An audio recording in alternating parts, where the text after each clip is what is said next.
بسم الله الرحمن الرحيم الحمد لله والصلاة والسلام على رسول الله أما بعد اللهم ربي يسر ولا تؤسر وتمم بالخير سبحانك لا علم لنا إلا ما علمتنا إنك أنت العليم الحكيم السلام عليكم ورحمة الله وبركاته hurmatli ustozlar va qarindoshlar bugungi tafsir darsimiz Ali İmran surasi 154 oyatdan 158 oyatgacha أعوذ بالله من الشيطان الرجيم بسم الله الرحمن الرحيم ثم أنزل عليكم من بعد الغم أمنة نعاسا يغشى طائفة منكم وطائفة قد أهمتهم أنفسهم يظنون بالله غير الحق ظن الجاهلية يقولون هل لنا من الأمر من شيء قل إن الأمر كله لله يخفون في أنفسهم ما لا يبدون لك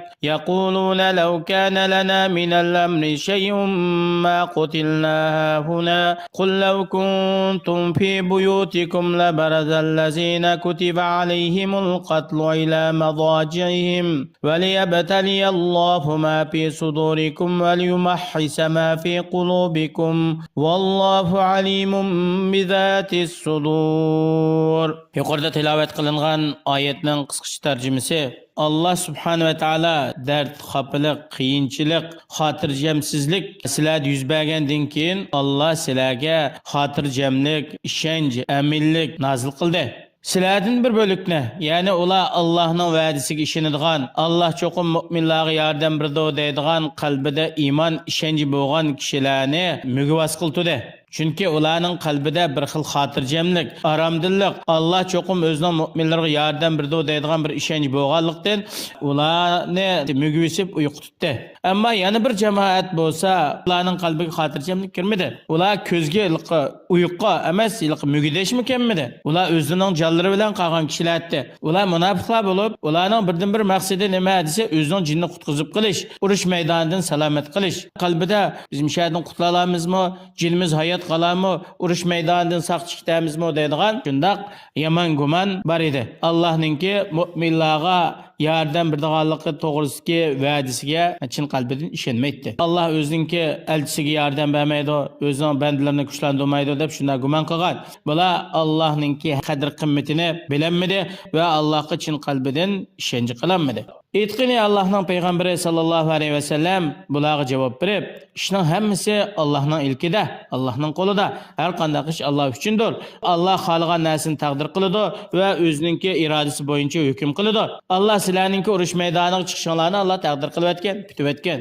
Shu munofiqlar o'zining qalbidagi shak va yomon gumonlarni maxfiy qiladi. Ular bu yomon gumon, shak shubhalarni qalbida yo'shirdi. Ular deydi ko'nglida, agar bu urush maydoniga chiqish to'g'risida bizning fikrimiz qabul qilingan bo'lsa edi, u chaqda urush chiqmay biz Madinada qoldik, biz bu joyda o'ltirilmaydik deydi.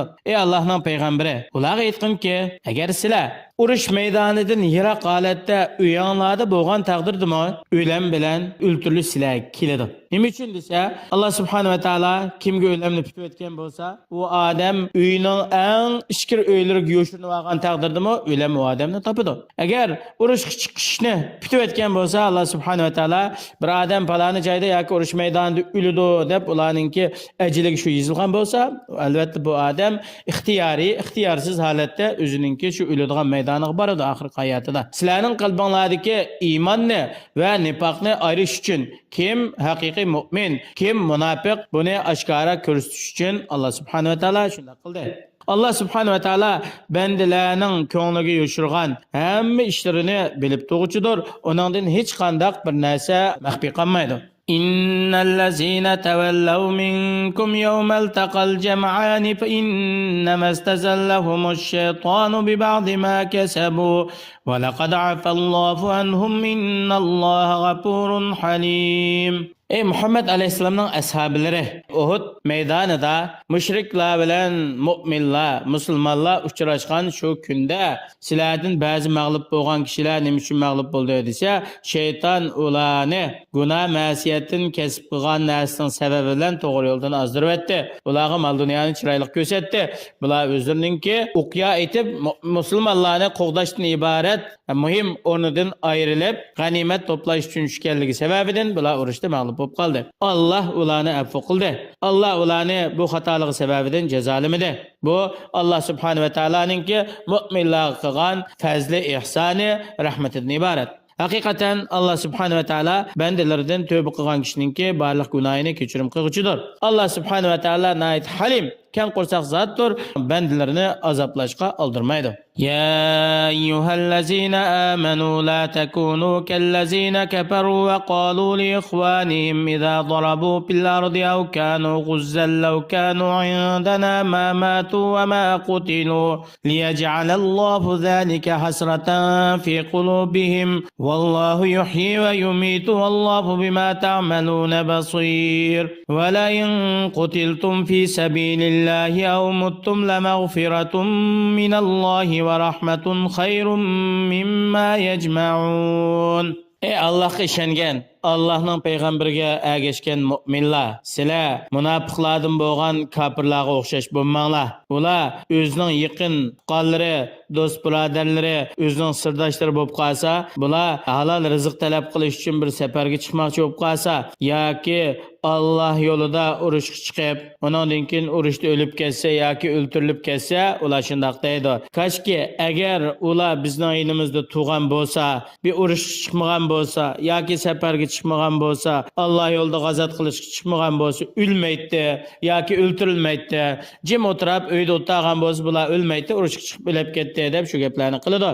Kishilarni o'ltirish, tirgizish, hayot xato qilish va qabzroq qilish bularning hammasi Allohga xos.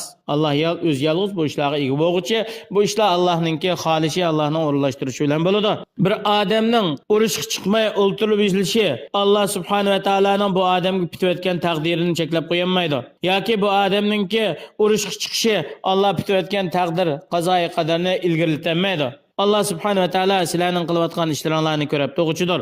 Sizlarning amallaringlardan, qilgan ish harakatlaringlardan hech qanday bir narsa Allohga maxfiy qolmaydi. Allah subhanahu wa ta'ala sizlarni shu qilgan qilmishinglarga asosan jazo mukofotlaydi. Agar sizlar ey mu'minlar Allohning yo'lida o'ltirilsanglar yoki o'lib ketsanglar Allah yo'lini chiqib, Allah subhanahu wa ta'ala albatta sizlarni katta bir kechirim bilan kechirim qiladi. Sizlarga o'zining dargohidagi buyuk rahmat bilan rahmat qiladi. Bu Allohning kechirimi, Allohning rahmati dunyo va dunyo ahli va dunyoda mengu qolmaydigan, yo'qoladigan sizlarning to'plagan hamma narsalardan mana Allohning rahmati, Allohning mag'firatiga erishganinglar bu eng katta, eng buyuk g'alaba utuqdir. Yuqorida tilovat qilingan oyatlardan ilinadigan foydalar Allohni va Allohning ism sifatlarini bilmaslik yoki buningdan jahil qilish bo'lib qolsa, insonga amallarning buzilishi, e'tiqodininki nacharligini keltirib chiqaradi.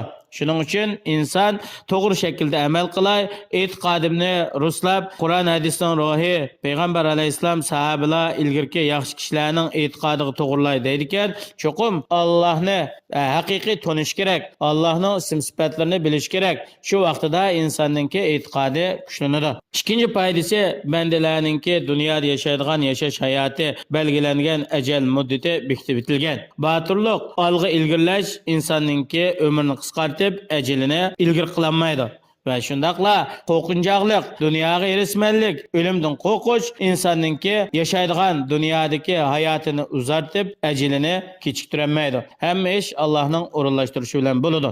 Allah subhanahu va taolaninki ijro bo'layotgan ilohiy prinsiplaridan o'zining bandalarini sinash, imtihon qilish, ya'ni ularning orasidagi pok, samimiy, sodiq kishilarning orasidan ularning ichidagi yolg'onchi, kazzab, munofiqlarni ayirishdan iborat. Allohning huzuridagi eng izzat ikromga loyiq va eng katta martaba o'rin qaysi desa, bu Allohning yo'lida shahid bo'lgan shahidlarning martabasi, shahidlarning o'rni Allohning huzurida hammadan katta bo'ladi.